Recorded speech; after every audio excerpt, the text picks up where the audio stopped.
Bien, bonsoir.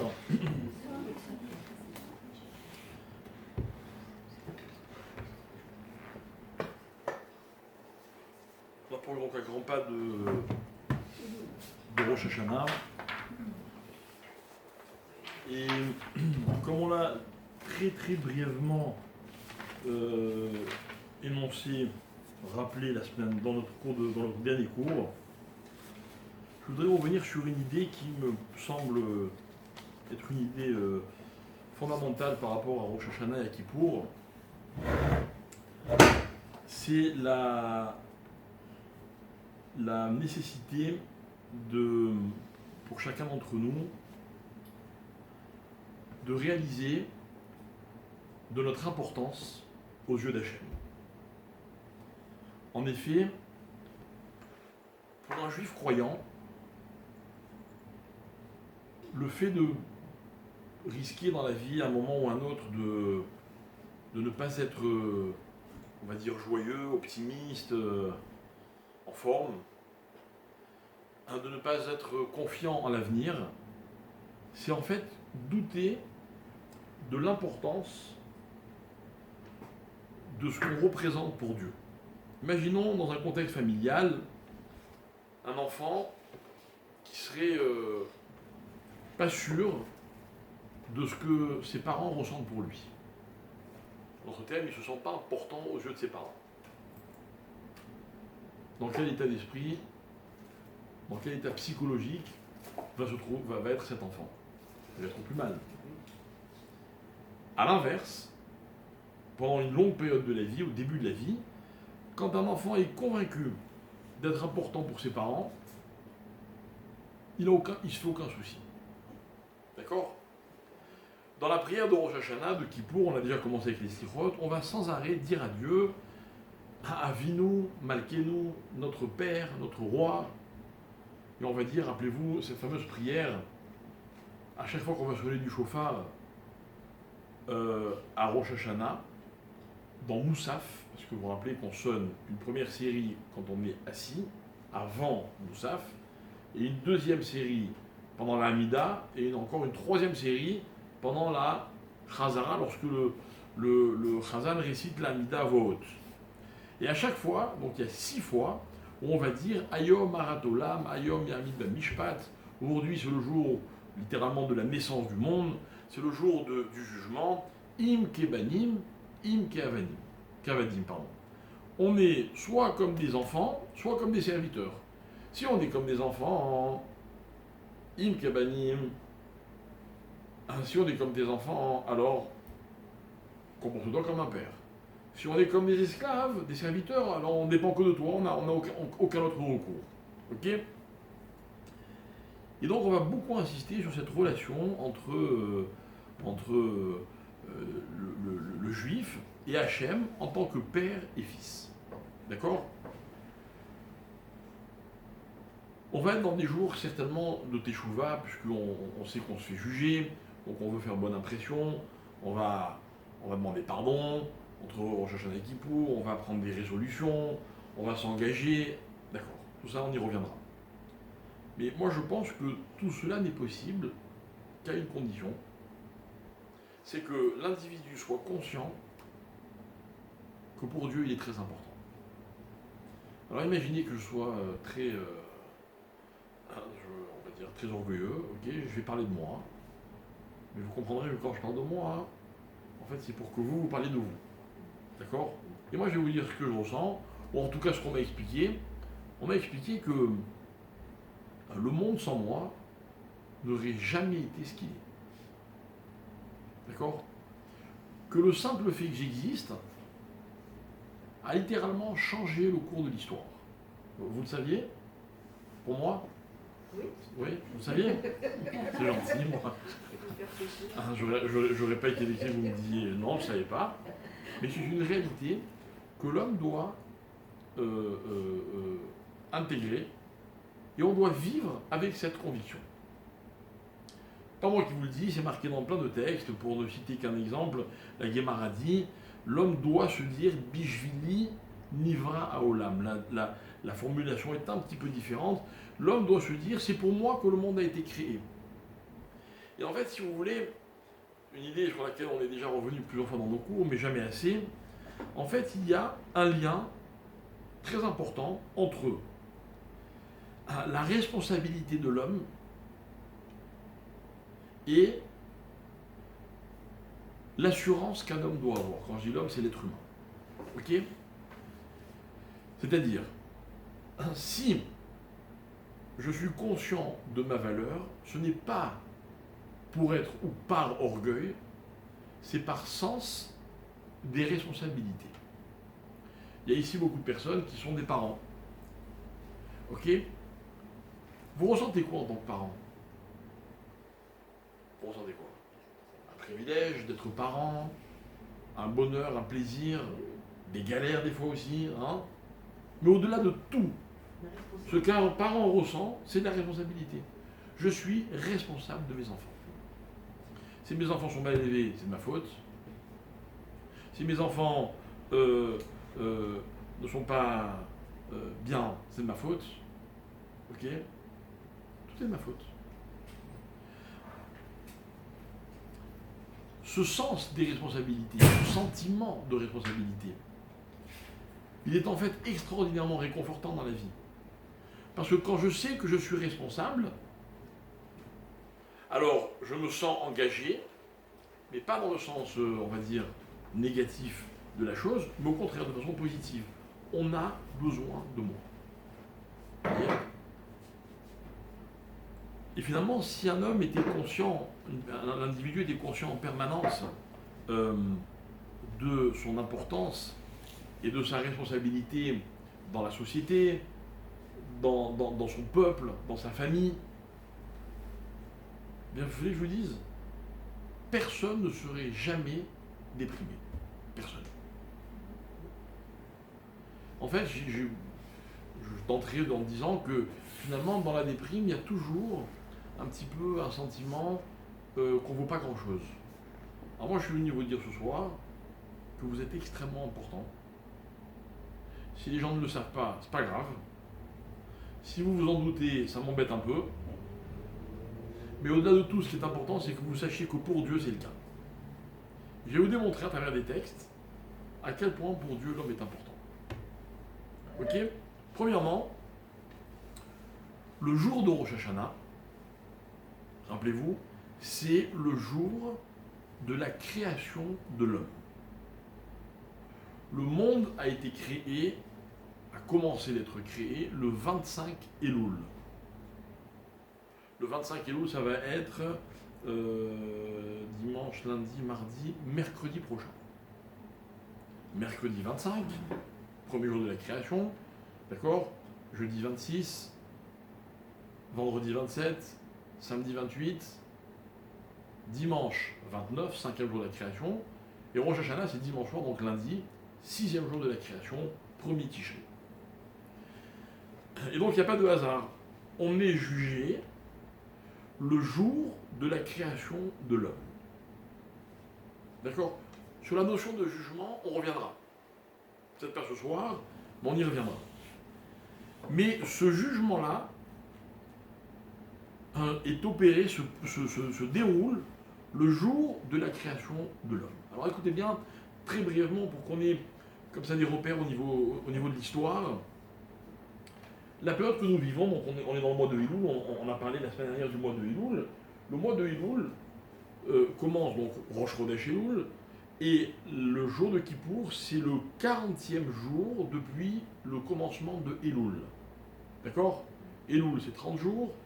Tishri, premier Tishri, c'est Rosh Hashanah. 10 Tishri, c'est Kippour. 30 et 10, bravo. Ok?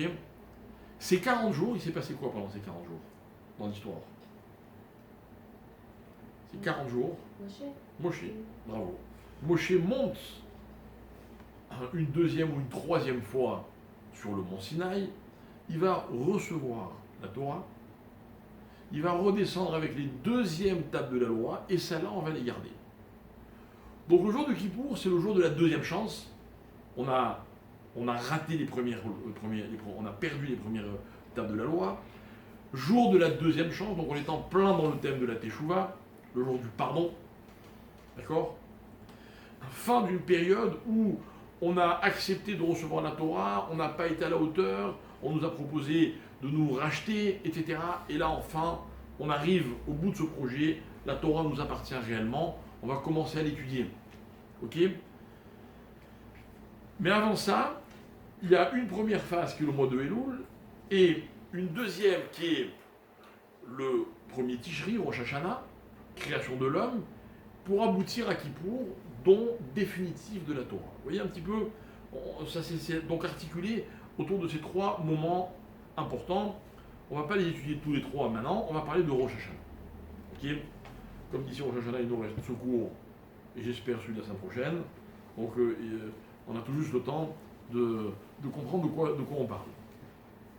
Donc Rosh Hashanah, la Gemara, la Mishnah elle raconte que le jour de Rosh Hashanah, tous les êtres humains vont passer devant Dieu, tous, hein, juifs, non-juifs, peu importe, vont passer devant Dieu, et Dieu va étudier les dossiers au cas par cas, et à propos de chacun, il va décider de quoi sera faite l'année à venir. C'est important, hein? Bon, il va pas sceller le destin de l'année à venir, il va nous laisser 10 jours pour voir si on prend des bonnes décisions, ok, mais en tout cas, c'est un jour de jugement. Pourquoi on est jugé ce jour-là, et pas un autre? Parce que ce jour-là, l'homme a été créé. N'est-ce pas? Deux idées sur la création de l'homme. Premièrement, lorsque le monde a été créé, ouvrez un Chumash, le nom de Dieu qui est utilisé pour nous raconter la création du monde, c'est lequel? Elle est facile. C'est le troisième mot de la Torah. Bereshit, premier. Bara, Elohim. Le nom de Dieu, Elohim, incarne quelle attitude de Dieu? La justice, le dit, la rigueur. D'accord? Pardon? Mais la nature ne répond qu'à des lois qui sont rigoureuses. Avec la nature, on ne peut pas négocier. Ok? La Gemara va dire, finalement, Dieu s'est rendu compte que c'était un peu difficile, et il va associer à la rigueur une deuxième attitude, une mida, qui s'appelle un rachamim, la miséricorde. Très bien, on n'y est pas encore. Lorsque Dieu a créé le monde, son projet c'est din, rigueur. Pourquoi? C'est-à-dire, quelle est l'intention de Dieu en créant un monde fait uniquement de rigueur? Sympa ou c'est pas sympa? Premier réflexe, pas sympa, c'est trop dur. Mais moi je pose une question, dans la vie, ce que vous possédez, vous préférez l'avoir mérité, ou vous préférez qu'on vous fasse cadeau? Tout le monde préfère mériter. J'aime considérer que ce que j'ai est vraiment à moi parce que je le mérite. N'est-ce pas? Eh bien c'est ça le din. Le din c'est mériter. Donc écoutez bien. Le projet de Dieu, c'est que le monde n'appartienne qu'à ceux qui le méritent.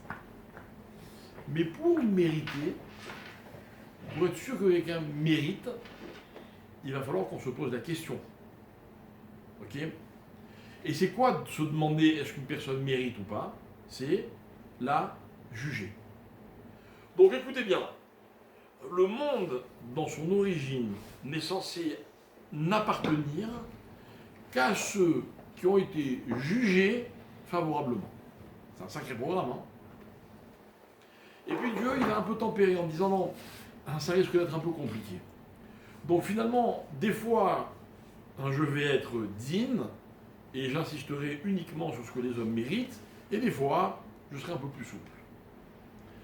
Mais il est donc clair que la notion de jugement existe au moment de la création du monde. C'est-à-dire, dans le projet, il y a déjà le jugement. Je répète, la volonté de Dieu, c'est que les hommes méritent. C'est pas d'être dur, c'est d'être juste. Bon, finalement, ça va être compliqué, donc dans le monde, il y aura aussi beaucoup de miséricorde, et ce qui fait qu'on peut toujours demander à Dieu. On peut même dire à Hachem, je sais que je mérite peut-être pas, ou je ne sais pas si je mérite, ou je sais que je ne mérite pas, comme vous voulez, je te demande quand même. Comme un fils demande à son père. Ok? On a tous été enfants. Tout le monde sera parent un jour, si Dieu veut. Et on sait très bien que le rapport parent-enfant, c'est pas qu'un rapport de justice. Heureusement. Ça, c'est une première idée. Donc le jugement, il est omniprésent dans le fonctionnement du monde. Voilà pourquoi d'ailleurs, on a tous tendance à juger. Et qu'il faut faire un véritable travail sur soi pour réussir à ne pas juger autrui. Parce que juger autrui, c'est un problème. Mais c'est naturel de juger. Je le vois agir, je dis tiens, c'est bien, c'est mal, il a raison, il a tort, il aurait dû, il n'aurait pas dû. Qui n'aime pas ce genre de discussion? Qu'est-ce que tu penses de... Ok? Bien. La deuxième idée, c'est que la création de l'homme va également être le résultat, l'aboutissement d'un jugement. Alors rappelez-vous ce texte qu'on a rapporté plusieurs fois dans nos cours, vous connaissez peut-être, qui nous raconte que lorsque Dieu a voulu créer l'homme, il s'est adressé aux anges, en leur disant, en demandant, qu'est-ce qu'on fait? On crée l'homme ou on ne crée pas l'homme? La question en hébreu, voilà comment elle est formulée, Ibara ou Al-Ibara. Sera-t-il créé ou ne sera-t-il pas créé? Et Dieu demande aux anges, pardon. Et les anges discutent. Et les uns disent, il ne faut surtout pas créer l'homme. Et les autres disent, il faut absolument créer l'homme. Et il y a un débat auquel Dieu ne participe pas. Et le Midrash dit, pendant que les anges débattent, Dieu crée l'homme. Ok? Il crée l'homme et il dit, ben voilà, maintenant l'homme sait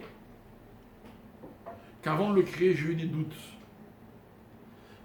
C'est comme si Dieu disait à l'homme, ben vas-y, convainc-moi que j'ai eu raison de te créer. Ça, c'est l'histoire ancienne. Le rapport avec ce qu'on disait, c'est le suivant. C'est que si Rosh Hashanah tombe le jour de la création de l'homme, c'est parce que ce fameux débat de Ibara ou Al-Ibara, doit-il être créé ou ne doit-il pas être créé, c'est le débat de Rosh Hashanah. Et lorsque la Mishnah me dit que tous les êtres humains défilent devant Dieu, ils sont jugés, chacun son tour. Venons prendre un peu de recul. Finalement, au-delà des individus, qu'est-ce que Dieu juge? Il juge l'humanité. Vous savez pourquoi? Parce que Dieu est resté avec une question. Fallait-il créer l'homme ou ne fallait-il pas créer l'homme? Avant de créer l'homme, la question était faut-il ou ne faut-il pas? Une fois que l'homme a été créé, la question qui lui reste, c'est quoi? Fallait-il ou ne fallait-il pas? Ai-je bien fait ou n'ai-je pas bien fait de créer l'homme? Si je vous posais la question à vous, vous répondriez quoi? Comment? Il a bien fait. Pourquoi? Est-ce que les hommes vont en s'arrangeant? Ou est-ce qu'au contraire on assiste à une espèce de dégradation? Vous remarquerez une chose. Pourquoi il se pose la Je pense que de manière globale, on s'arrange. Comment De manière globale, si on voit l'humanité dans ses globalités, il y a une avancée. Elle est où l'avancée? Excuse-moi. Moi, je vais vous donner un indice. Je vous donne un indice. Plus l'humanité, elle va vers des grandes causes, et plus c'est le signe que dans les détails, il y a des problèmes. Et je vais expliquer ce que je veux dire. Aujourd'hui, je ne sais pas comment c'était avant, le monde, je le connais depuis pas très longtemps, ok, mais sans arrêt, on assiste à ce qu'on va appeler vulgairement le politiquement correct. D'accord? C'est-à-dire qu'il y a des sujets, quand vous parlez en public, vous ne pouvez pas les aborder. C'est interdit, c'est tabou, quoi. Enfin, tabou. Sauf si c'est pour dire ce que tout le monde a envie d'entendre. D'accord? Il y a plein de sujets. Plein de sujets. Vous pensez quoi, vous, par exemple, de la souffrance des animaux? Eh bien, mes chers amis, si ce sujet n'est pas pour vous une préoccupation, cachez-le soigneusement. Soigneusement, parce que sinon vous allez vous faire massacrer. Oui. La société, elle s'améliore. Quand même, de toute manière générale, une fois dans un cours, vous avez dit il y a 2000 ans de chaos, 2000 ans de Torah, et comparé au chaos, il y a quand même d'amélioration. Pas mal. Pas mal. Mais le problème, c'est les 2000 dernières années. C'est quoi les 2000 dernières années? c'est 2000 ans de fin des temps. Mais est-ce que la fin, c'est parce qu'on est arrivé au summum ou parce qu'on est irrécupérable? C'est toute la question. Toute la question. Mais je suis désolé, si je vous parle de tout ça, c'est parce qu'en fait, j'aimerais bien comprendre, est-ce que dans la moralité ou dans les mœurs, la société, elle évolue dans le bon sens ou pas dans le bon sens? Je suis pas convaincu, moi. Non, mais c'est vrai. Mais moi, j'ai une solution. Moi, j'ai une solution. Vous savez quoi? Il va falloir que quelqu'un sauve le monde. Sauve l'humanité. Et moi, voilà, je voulais annoncer officiellement que j'ai pris ça sur moi, si Dieu veut. Non, mais je suis sérieux. Pauvre égoïste, pas sympa. Je suis très sérieux. Moi, à Rosh Hashanah, je vais me faire juger par Dieu. Regardez, peut-être que vous aussi, je ne sais pas. Moi, je vous parle de moi, ce qu'on avait dit depuis le début. Moi, je vais convaincre Dieu que je suis la preuve que l'humanité mérite d'être créée. Vous comprenez que je ne peux pas m'engager sur vous. Je ne peux pas m'engager sur vous. Le seul sur qui je peux m'engager, c'est moi.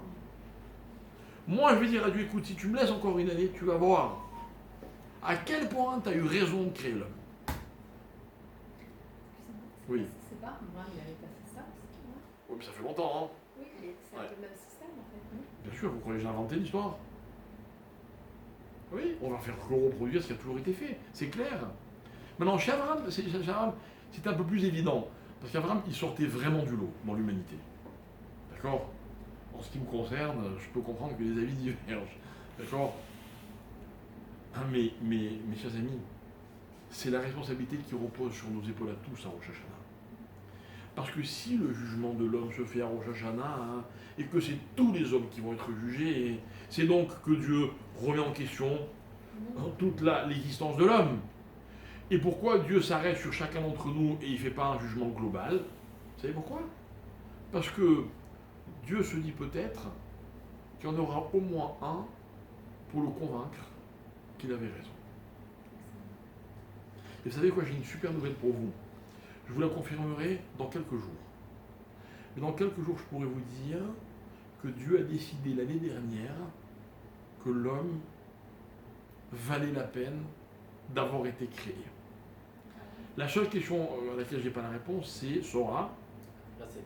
Hein? Grâce à qui? Grâce à qui? Peut-être toi. Ne pas savoir. Et maintenant, hein? Vous le savez comment?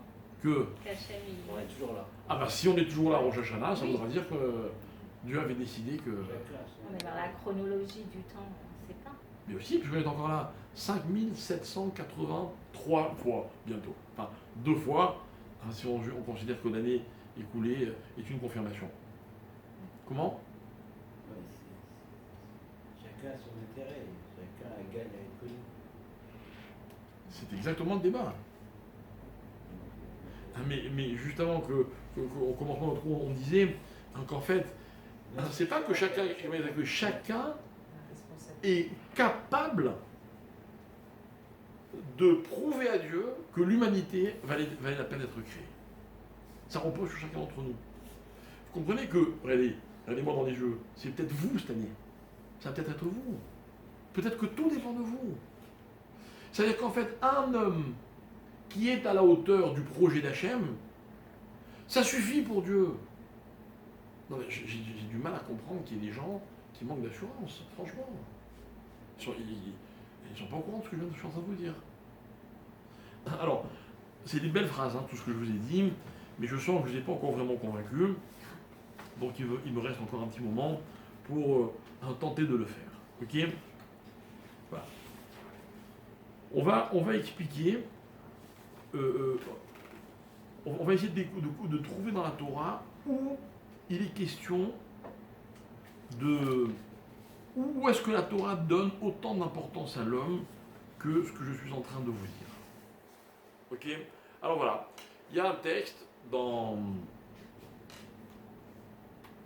notamment dans un commentaire qui s'appelle Le Tour. Le Tour, c'était un très grand chacham. C'est lui qui a fondé et écrit le premier texte de Halacha, clair. D'accord?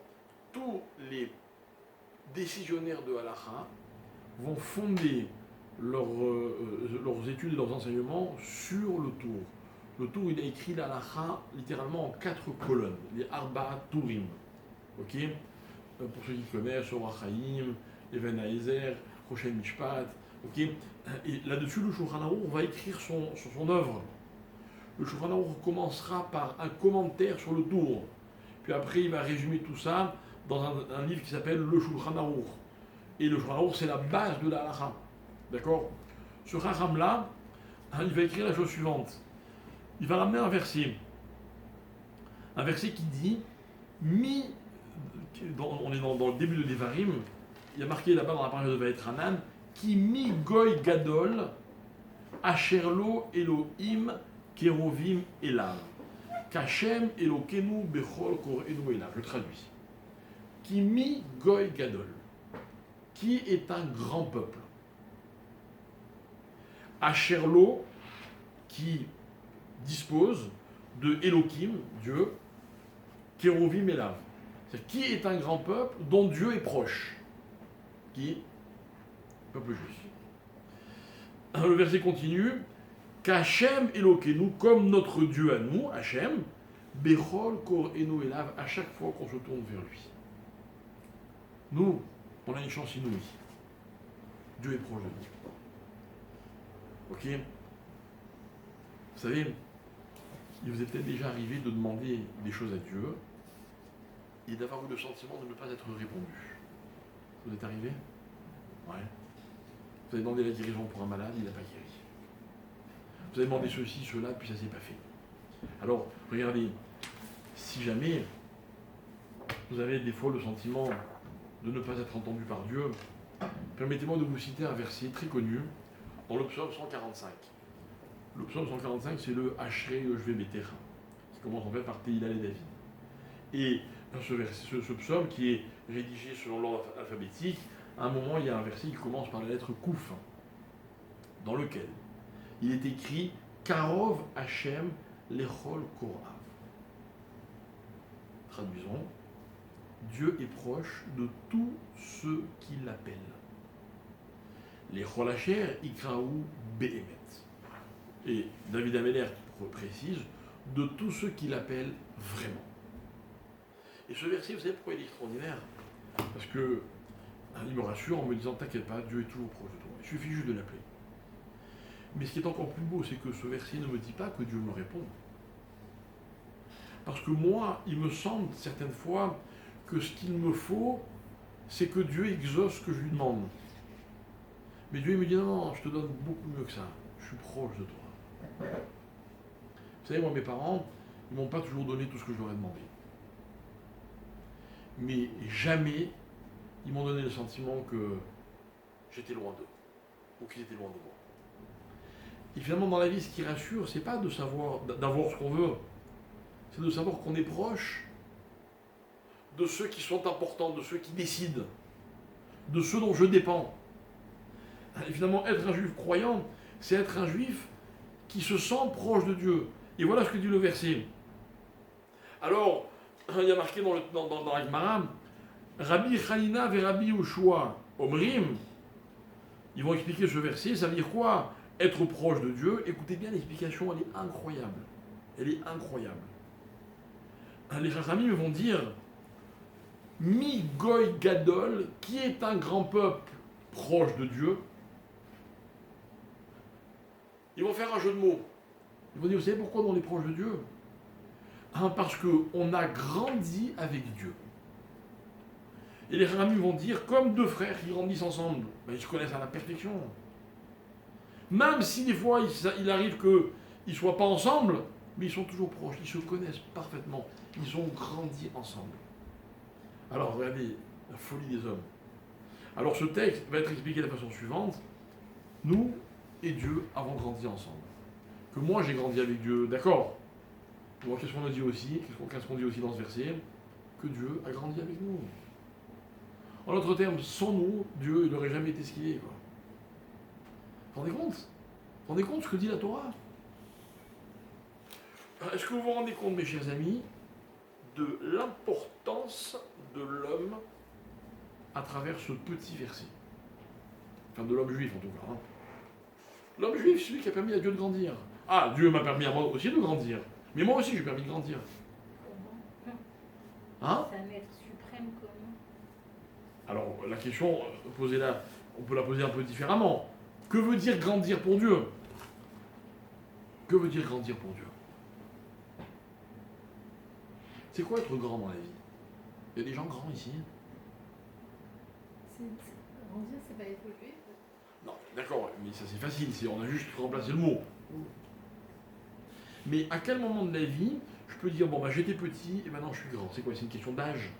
Non, c'est quand on donne, la possibilité à quelqu'un de faire la chose, de croire en lui. C'est beaucoup plus simple que ça. Hein. Comment?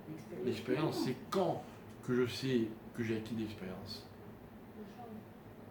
Écoutez bien, ce qui fait grandir un homme, c'est ses responsabilités. J'explique, c'est très simple, c'est mathématique.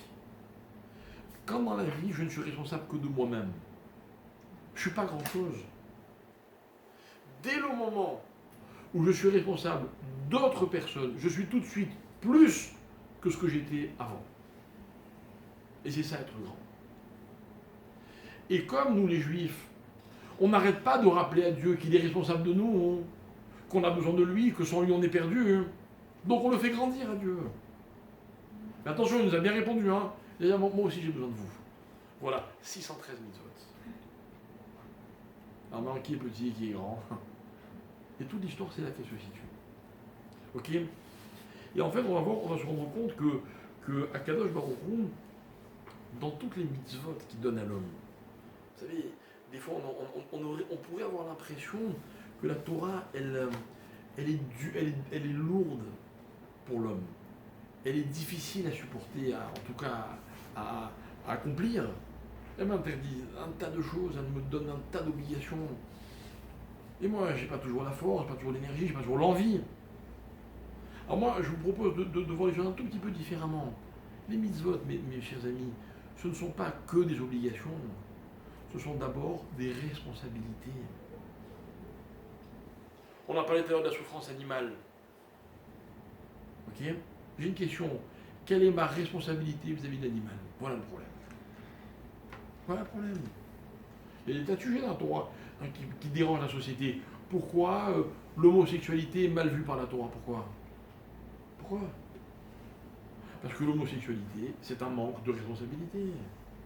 Parce que Dieu a créé un homme et une femme à l'origine du monde pour qu'ils procréent, pour qu'ils remplissent, ils peuplent le monde.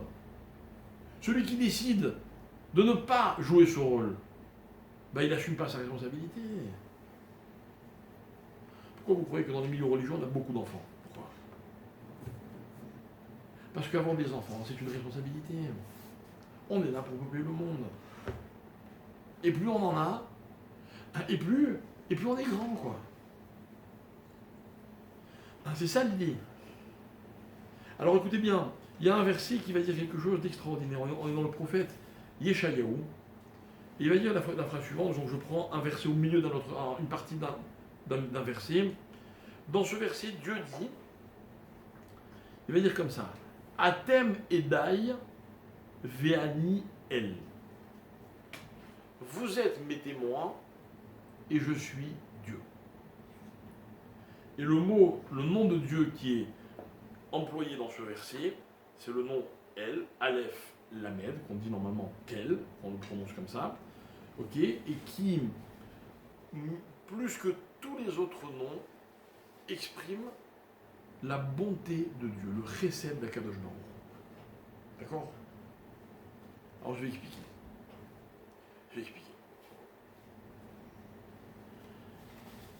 Un jour, on est le 25 Elul de l'an -1. Dieu décide de créer le monde. On est dans le début de quelque chose. D'ailleurs, la Torah, c'est comme ça qu'elle nous le décrit, Bereshit, au commencement. Et nos maîtres s'arrêtent sur ce mot, que vous savez peut-être que j'aime beaucoup. Ok? Pour moi, il est révélateur de presque tout. Et ils disent comme ça. Quand dans la vie, une personne, là on parle de Dieu, mais on remet l'idée à notre niveau à nous, quand une personne démarre quelque chose, qu'est-ce que ça dénote à propos de son état d'esprit? Allez, c'est facile. Vous lancez vous démarrez quelque chose. Donc ça veut dire que quel est votre état d'esprit? De grandir. Hein? La confiance. Dire, La aller de l'avant, confiance. la confiance, Positif. positif. Je vous dis tout sauf le mot qu'il me faut. Mais vous allez voir, vous n'êtes pas loin, hein, mais dans... Enthousiasme. Ouais. Ouais. Créer. La Responsabilité. Volonté. Ah oui. On ne peut rien commencer sans volonté. Rien. On est d'accord. D'ailleurs, il faut souvent beaucoup plus de volonté pour commencer que pour continuer. Je vais y revenir dans un instant. Mourav, à la Shalom, Mourav Moshe Shapira, il va un tout petit peu plus loin. Et il dit, pour commencer, il faut une bonne volonté. Ratson Tov. Et il part dans un raisonnement selon lequel, dans tout ce que l'homme entreprend, il y a une volonté positive. Même quand il va faire le mal. C'est-à-dire il est impossible de considérer qu'un homme à l'origine veut faire le mal. Le mal, en général, c'est une défaillance en cours de route. C'est un mauvais aiguillage. Mais l'énergie qui permet à à un être humain, de commencer quelque chose, c'est une volonté positive. Attention, hein, c'est une idée incroyable. Incroyable. Vous avez en face de vous un couple qui connaît des grandes difficultés, ils sont désespérés, convaincus d'être arrivés à la fin du voyage, et vous leur dites une seconde. Quand vous avez commencé, vous aviez Ratson Tov, une bonne volonté. On va aller la chercher. On va remonter au commencement, aux origines, et on va essayer de réactualiser, de revaloriser cette volonté positive. Vous comprenez, c'est ça, positiver. Comment on fait pour être positif? Moi, je ne sais pas comment les psys ou les coachs ils s'en sortent avec ça. Moi, je vais vous donner mon avis à moi. Positiver, c'est retrouver ce qui a été à un moment positif dans ma démarche. J'y retourne, je puise cette énergie positive et je m'en sers dans la continuité. Je vais dire avec eux d'une façon un peu différente.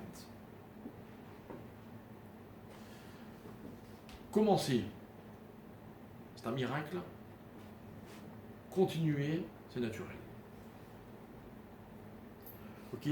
Ça veut dire, pour commencer, il faut un miracle. Il faut une énergie considérable. Ce miracle, c'est l'énergie positive. C'est Ratson Tov. Ok? Une fois que les choses sont lancées, j'ai besoin de mon énergie. J'ai besoin d'une énergie différente. Et cette énergie dont j'ai besoin, vous savez où je vais la trouver? Dans celle qui m'a permis de commencer. Voilà, mes chers amis, le projet de Dieu qui s'appelle, écoutez bien, qui s'appelle Rosh Hashanah. C'est quoi Rosh Hashanah? Rosh Hashanah, c'est un petit retour annuel vers le moment du commencement, l'énergie du commencement. Alors regardez, revenons au commencement, comment ça s'est passé? Dieu se pose la question, je crée l'homme ou je ne crée pas l'homme? On a la réponse ou on n'a pas la réponse? On n'a pas la réponse. C'est un débat. Mais Dieu décide de créer l'homme quand même. Qu'est-ce qu'il faut pour créer l'homme sans réponse? Il faut une bonne volonté. Alors lorsque la Torah me dit qu'à Rosh Hashanah, les hommes sont jugés à nouveau, ça veut dire qu'en fait, Akadosh Baruch Hu, le jour de Rosh Hashanah, il va aller chercher cette raison qu'il a eu de créer l'homme. Sauf qu'entre-temps, les hommes existent. Avant, les hommes n'existaient pas. Je reviens sur l'idée du témoin. J'ai dit tout à l'heure, le verset. Vous êtes mes témoins et je suis votre Dieu. Vous savez ce que c'est un témoin? Très rapidement, un petit topo au niveau anarchique. Un verset dans la paracha de Shoftim me dit la chose suivante. Lo yakum ed echad beish, etc., etc. Alpi shnaim edim, o alpi shlosha edim yakum davar. Dans la Torah, quand on veut établir quelque chose, on ne peut le faire que grâce au témoignage. Ok? Regardez. Aujourd'hui, on doit juger quelqu'un dans un tribunal. A-t-il commis ceci ou commis cela? Prenons l'exemple d'un cas grave. Est-ce qu'il a commis un meurtre ou pas? Qu'est-ce qu'on fait? Qu'est-ce qu'on fait? Non mais, dans un tribunal civil, le témoin, quelle est la valeur d'un témoignage? C'est une preuve. Ok? Mais en vérité, tout le jugement va reposer sur la capacité à prouver de la culpabilité ou sur la capacité à d'autres de démonter ce qui était une preuve. Dans la Torah, c'est pas comme ça du tout que ça se passe. Dans la Torah, dès qu'il y a deux témoins, la chose est avérée.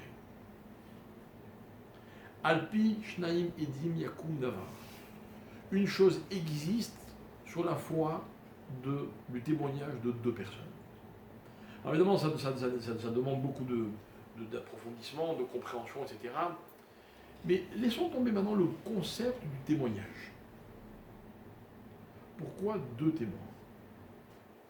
Si la Torah me parle de deux témoins, ça veut dire qu'un témoin, ça vaut rien. Vous comprenez? Un témoin, c'est comme zéro.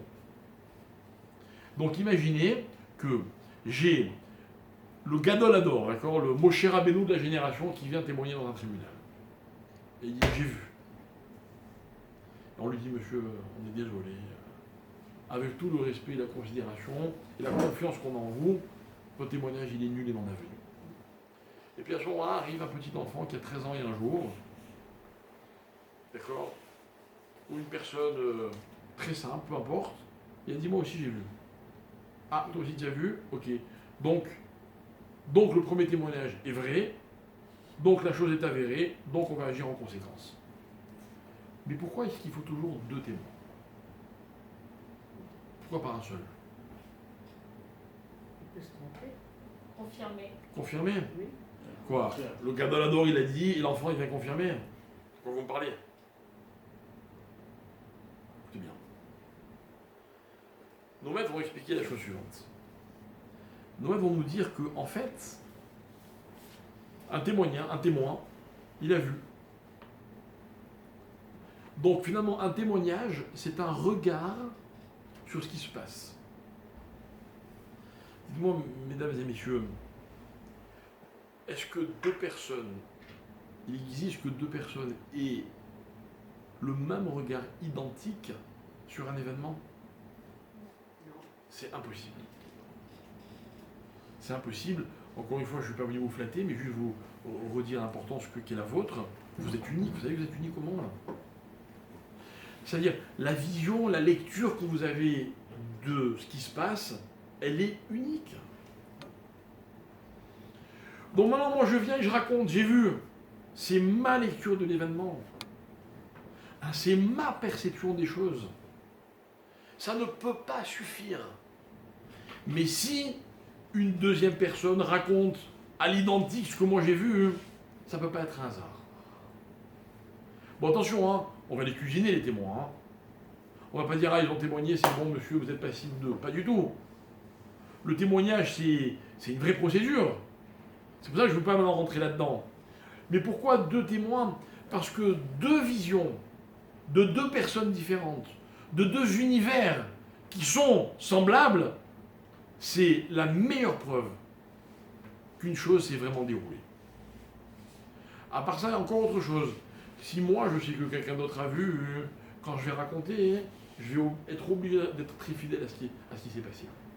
Si je pense que je suis tout seul, je peux me laisser aller.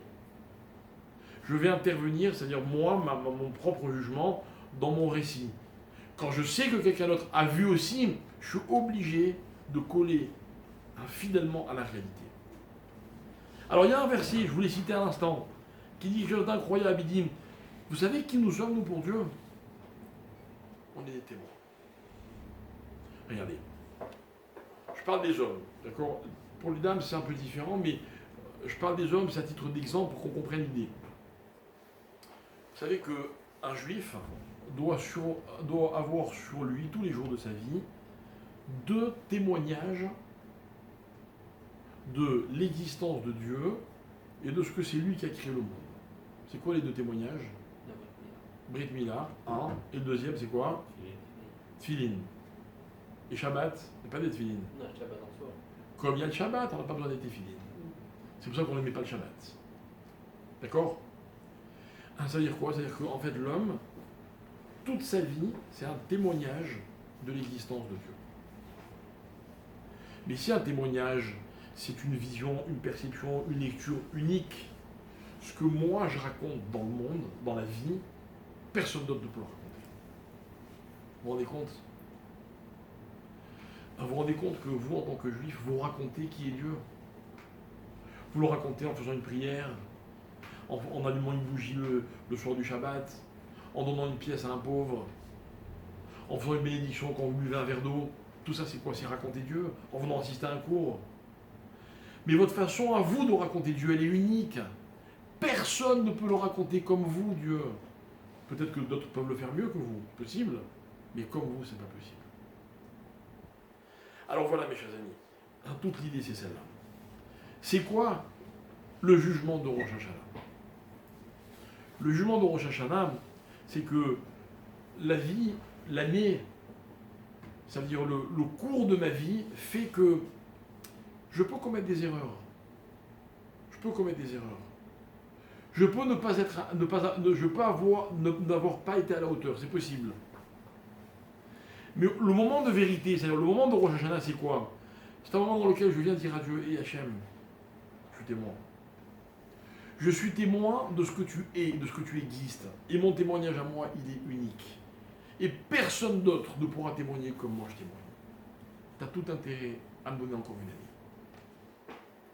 Et voilà, mes amis, ce que je voulais qu'on comprenne. Avant, dans un prochain cours peut-être, d'aborder vraiment le problème de la Teshuvah, de Rosh Hashanah, etc. Il est important que le juif sache, réalise de son importance aux yeux de Dieu. Je suis une chance unique pour Dieu d'exister d'une certaine façon. Rassurez-vous, hein. Sans vous, sans moi, Dieu existerait quand même. Mais pas de la même manière. Et en fait, c'est quoi être un juif qui accomplit les mitzvot? Un juif qui est fidèle à Dieu? C'est raconter Dieu à sa manière. Vous savez, dans une famille, on est souvent plusieurs enfants, et chaque enfant a un rapport différent avec ses parents. Chaque enfant. Nous, on a perdu notre père il y a maintenant 6 ans dans quelques jours, puisque la Skara, c'est ce samedi soir. Et très souvent, on parle de notre père, entre frères et sœurs. On est plusieurs frères et sœurs.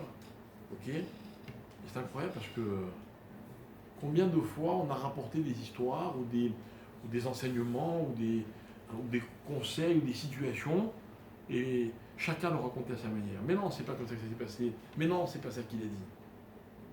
Alors, vous ouvrez le Talmud, les rabbins ne sont jamais d'accord. Un tel disait ceci, un tel disait cela. Mais vous savez ce qui est extraordinaire? Et pour ça, il faut avoir un peu étudié un peu de Gemara. C'est que la majorité des discussions portent sur le message des Chachamim qui ont précédé. Ça veut dire, Rabbi Untel disait que Rabbi Untel avait dit. Et l'autre lui dit, mais non, c'est pas ça qu'il a dit, c'est autre chose. À quoi ça sert ces discussions? Ces discussions, elles servent à ce que chacun puisse exprimer sa façon de comprendre la Torah et sa façon de comprendre qui est Dieu. Et moi, je vais vous dire quelque chose. J'ai jamais eu la prétention de rendre les gens religieux. Jamais. Par contre, j'ai une prétention, ou plutôt un objectif, c'est que chaque juif réalise à quel point on a besoin de lui. À quel point sa présence est indispensable. C'est ça faire partie d'une communauté. C'est ça faire partie d'un peuple. Vous avez fait votre alia, vous? Ouais, vous venez d'ailleurs. Pourquoi vous êtes venu en Israël? Vous pensez que la vie était plus confortable ici? Que les Israéliens vous attendaient à bras ouverts? Qu'on allait vous donner plus d'aide ou d'allocation ou de je sais pas quoi? Non. D'ailleurs, si des gens viennent dans cet esprit, il vaut mieux leur dire tout de suite que ça va être très compliqué. Moi je dis toujours, le seul moyen de réaliser, de réussir sa vie, vous savez ce que c'est? C'est de se demander qu'est-ce que moi je peux apporter à Israël. Et moi sans aucune prétention, aucun orgueil, mais j'ai l'intime conviction qu'Israël ne serait pas tout à fait ce qu'il est si je n'avais pas été là. Et alors? Pourquoi d'autres ont le droit de le dire? Sous prétexte qu'ils ont été présidents, premier ministre ou je sais pas quoi? Moi j'ai joué un autre rôle. Attention, je joue mon rôle. Et ce qui est beau, c'est que dans la Torah, le rôle, personne ne le sait, et c'est pas grave. Un rôle social, c'est pas forcément dépendant de ce que les autres savent ou pas. Pas du tout. Pas du tout. Moi, tout à l'heure, j'étais sur la route, et puis à un moment, il y avait un feu rouge, je me suis arrêté.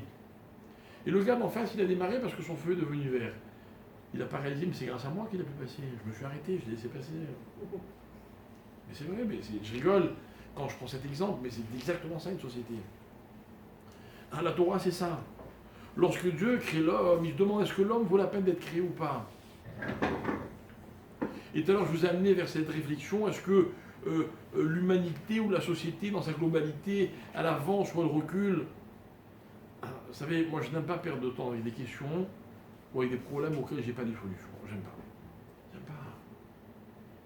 Et vous avez des sociologues ou des je sais pas quoi logues qui adorent parler pendant des heures de ce qu'il faudrait ou ce qu'il faudrait pas, ou de on a raison ou on a tort. Moi je suis dans l'urgence. Dans l'urgence, je sais que moi, individu, à mon niveau, je peux changer les choses. Et c'est ça que Dieu attend de moi. C'est ça que Dieu attend de moi. Quand on est un père ou une mère et qu'on a plusieurs enfants, il y en a un qui va m'amener un verre d'eau, et l'autre qui va me faire une petite bise, et l'autre qui va me dire des mots gentils, et moi je suis un père comblé parce que j'ai tout ça. Tout ça. Et celui qui m'a apporté le verre d'eau, il aurait pu me dire le petit mot gentil. Non mais, chacun il a joué son rôle à sa façon. Et c'est ça qui est extraordinaire. C'est ça, imaginez que Dieu est un père. C'est ça qui donne à un père la force qu'il a. Ou une mère, hein, mais bon, on parle de lui au masculin. C'est ce qui va lui donner toute sa force. Et moi je suis conscient de ma responsabilité d'apporter à Dieu et de l'aider à être ce qui au fond de lui n'avait envie d'être. Ça change quoi pour Dieu que les hommes observent la Torah ou n'observent pas la Torah? Ça change quoi fondamentalement? Ça change qu'on l'a écouté. Quand on l'a écouté, on l'a fait grandir. C'est-à-dire, c'est pas juste pour lui faire plaisir, on a compris pourquoi il nous avait donné tel ou tel conseil. Ou en tout cas, on a suivi le conseil. Et moi, en tant que père, ou en tant qu'ami, ou en tant que rave, ou en tant que ce que vous voulez, ou vous, dans votre vie à vous, quand vous donnez un conseil à quelqu'un qui vous écoute, c'est gratifiant. Pourquoi c'est gratifiant? Vous avez le sentiment de grandir. Plutôt, je suis important. J'ai donné un conseil, on m'a écouté, c'est magnifique. Moi, je remercie toujours les gens qui écoutent mes conseils, enfin, si jamais ça arrive. C'est vrai, ils me permettent de grandir. Du coup, il faut faire attention, je ne peux pas donner n'importe quel conseil. Ça me responsabilise. Voilà le rôle de l'homme. J'aimerais que vous soyez conscients à Rosh Hashanah et à Kippour que Dieu, il arrête tout et il vous regarde. Et il ouvre votre dossier. Et il dit, tiens, celui-là, on va voir. Et là, vous dites quoi? Moi? Magnifique, il s'intéresse à moi. Qui disent oui, qui disent non, c'est un autre problème, c'est un deuxième problème. Mais d'abord, il s'intéresse à vous.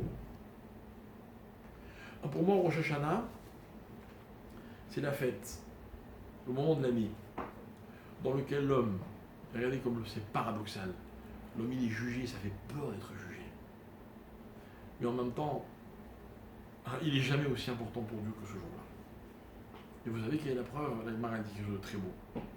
Elle dit la Torah va nous apprendre que Rosh Hashanah est un jour de fête. Vous allez vous habiller comment à Rosh Hashanah, vous allez mettre les beaux habits. Vous allez venir à la synagogue, même chez vous, avec des habits de fête. Vous allez dresser une table magnifique. agrémenté en plus de la pomme et le miel, la date et le ceci et le cela. Et puis la Gemara dit, mais je comprends pas, quand les hommes sont jugés, ils sont angoissés, ils n'ont pas faim, ils n'ont pas envie de s'habiller, ils ont peur. Imaginez que quelqu'un est chez lui, puis il attend un verdict pour savoir s'il va vivre ou pas vivre, on va lui l'envoyer par la poste. Il va s'habiller le matin, il va avoir envie de manger, il va pas avoir envie, il va être angoissé. Et nous les juifs, on fait la fête. Alors Maral explique, il dit parce qu'ils sont confiants. Confiants de quoi? Dieu il est juste. Il n'est pas que sympa. Ah, écoutez bien, on est confiant de l'importance qu'il nous accorde. Et ça, déjà, en soi, c'est un miracle. Alors écoutez bien, de la même manière que lorsque Dieu a commencé l'histoire avec l'homme et qu'il l'a créé, rappelez-vous, ce qu'il fallait pour démarrer, c'était de la bonne volonté. Alors Rosh Hashanah, c'est un recommencement. On dit Hachem, tu as commencé une fois une bonne volonté, recommence de la même manière. Et voilà pourquoi on va dire à Dieu, Ayom, Arat Olam, aujourd'hui c'est la création. Rappelle-toi de cette énergie, de cette volonté grâce à laquelle tu as commencé. Je te demande juste la même chose, pas plus. Imaginons, un couple ça va mal, et puis il y en a un des deux qui vient avec sa robe de mariée, avec son smoking, et qui dit, tu te rappelles quand ça a commencé? Et si on rejouait le commencement? Franchement, vous craquez pas, vous? Imaginez qu'un père ou une mère se rappelle toute sa vie en voyant son enfant le jour où cet enfant est né. Qu'est-ce qu'il a ressenti quand tout a commencé? Voilà mes chers amis, ce que c'est Rosh Hashanah. Rosh Hashanah, c'est la fête, c'est le moment de l'année c'est le meilleur moment de l'année pour le moral, le meilleur. Avec ce mélange d'angoisse, parce que c'est quand même Rosh Hashanah, d'accord? Mais on est important. Au-delà de tout ce dont j'ai besoin dans la société, dans mes relations avec autrui, dans mes relations avec mes parents, ma famille, tout, ce qu'il y a de plus important, j'ai besoin d'être important à leurs yeux. Important. Je ne vous demande pas de me donner toujours raison, je vous demande de m'écouter. Je ne vous demande pas de me donner tout ce que je veux, je vous demande d'être proche de moi. C'est ça l'importance. Cette importance, c'est ce que Dieu nous accorde le jour de Rosh Hashanah. Sachons en faire bon usage, soyons conscients de la valeur de ce privilège, et si Dieu veut, tout se passera bien. Voilà.